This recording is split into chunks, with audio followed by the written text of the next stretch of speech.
I'm Stephanie, and I will be talking about the communication skills video we watched for our video journal number 2.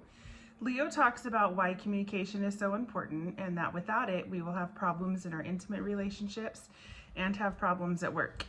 I would agree with this. In a previous life, I thought I wanted to be a marriage and family therapist, so I got my master's in psychology.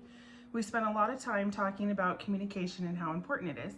I learned a lot of very valuable skills in communication that I am now able to carry over in my current position and probably in future positions. Leo talks about 6 key points of effective communication. Number 1 is assertiveness. Whether it's at home or at work, I try to be assertive.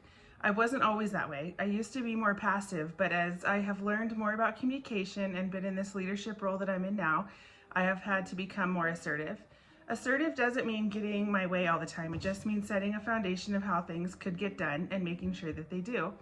At home, for example, I like to have fun with my kids, but I tell them we will have more fun if the house is clean. So we clean first and then play. At work, certain things must be done, so let's do those things and then enjoy our time together. If our ADA is up, for example, we might get to wear jeans on Friday. Assertive means to me understanding what you want and professionally getting it done. Number 2 is authenticity. Authenticity is probably my weakest point in communication, mostly because I know things that not all staff know, and when they come to me complaining about something, I can't fix it for them, but I must still listen to them and engage with them, but I can't be my true authentic self. For example, we rearranged the furniture at my school site. One of the teachers literally had a temper tantrum threatening to quit because he didn't like it. I reminded him that we had been talking about doing this for weeks and that this was coming. The assistant principal and I had a conversation with him about appropriate behavior at work, but I couldn't just say something like it's just a desk. I had to be understanding of where he was coming from, and I couldn't make him happy in that moment, which is always what I want to do. Number 3 is open-mindedness. Talking with diverse people has helped me to be more open-minded. I don't have all the answers and I don't pretend to. Talking about how to find solutions with a variety of people has helped our school site have a sense of team and that we are all in this together. Number 4 is empathy. Empathy in communication is huge. I did my dissertation on social emotional intelligence and I predicted that empathy would be the most successful attribute of independent study teachers. The data showed that it was actually self-awareness, but I don't think you can be self-aware without being empathetic towards yourself too. Whether it's staff or students, understanding where people are coming from and listening to them with a caring heart creates empathy.